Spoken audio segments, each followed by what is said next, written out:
महाराष्ट्राचे मुख्यमंत्री देवेंद्र फडणवीस आज रविवारी ॲक्शन मोडवर आहेत आणि वर्सोवा ते बँड्रा कोस्टल रोडची ते पाहणी करणार आहे। यानंतर पुढे भाईंदरपर्यंत जो कोस्टल रोड गेला त्याची देखील ते पाहणी करणार आहेत आणि स्वतः ग्राउंड झिरोवर ते दाखल होणार आहेत। हालचाली वाढलेल्या आहेत। मी सध्या वर्सोवा बँड्रा सीलिंग प्रोजेक्टच्या कनेक्टर जवळ आहे आणि या ठिकाणची दृश्य पाहू शकता। पोलिसांचा बंदोबस्त वाढलेला आहे। या ठिकाणी स्वच्छता मोहीम सुरू झालेली आहे। रस्ते साफसफाईला सुरुवात झालेली आहे आणि त्यासोबतच आपण पाहतोय की ट्रॅफिक विभागाकडून पण गस्त घालण्यात येते। एकंदरीतच आपण पाहतोय आज महाराष्ट्राचे मुख्यमंत्री या ठिकाणी येत आहेत, त्यामुळे हा संपूर्ण जो परिसर आहे तो झिरो ट्रॅफिकिंगचा केला जाणार आहे।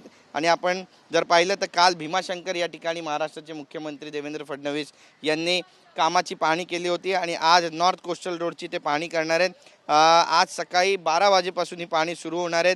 वर्सोवापासून लोखंडवाला, मालाड, चारकोप आणि चारकोप सेक्टर 8 पर्यंत ही पाहणी त्यांच्या वतीनं केली जाणार आहे आणि सर्व महानगरपालिकेचे अधिकारी त्यासोबतच या प्रोजेक्टमध्ये MSRTCचे जे अधिकारी आहेत त्या सगळ्यांना या ठिकाणी बोलवण्यात आलेलं आहे आणि हे सगळे अधिकारी जे आहेत ते आता यायला सुरुवात झालेली आहे। आपण पाहतोय की हीच ती जागा ज्या ठिकाणाहून आता कामाला सुरुवात झालेली आहे आणि त्याच ठिकाणी महाराष्ट्राचे मुख्यमंत्री देवेंद्र फडणवीस सुद्धा उपस्थित राहणार आहे। त्यामुळे इथे जवळ असलेल्या प्रियदर्शिनी पार्कमध्ये जिथे पर्यावरणवाद्यांनी काही दिवसांपूर्वी आंदोलन केलं होतं, महाराष्ट्राच्या नेत्या किशोरीताई पेडणेकर यांनी सुद्धा या ठिकाणी येऊन भेट दिली होती आणि त्यानंतर सरकारला काही सूचना केल्या होत्या। या सगळ्या संदर्भात आता महाराष्ट्राचे मुख्यमंत्री देवेंद्र फडणवीस हे काही भाष्य करणार आहेत का, त्यांची नेमकी भूमिका काय असणार आहे हे सुद्धा पाहणं महत्त्वाचं ठरणार आहे।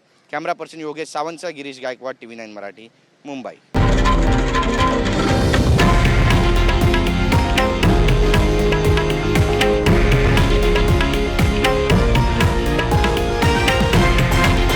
हे आहे देशातील नंबर 1 न्यूज नेटवर्क आणि आपण पाहत आहात TV9 मराठी, एकमेव।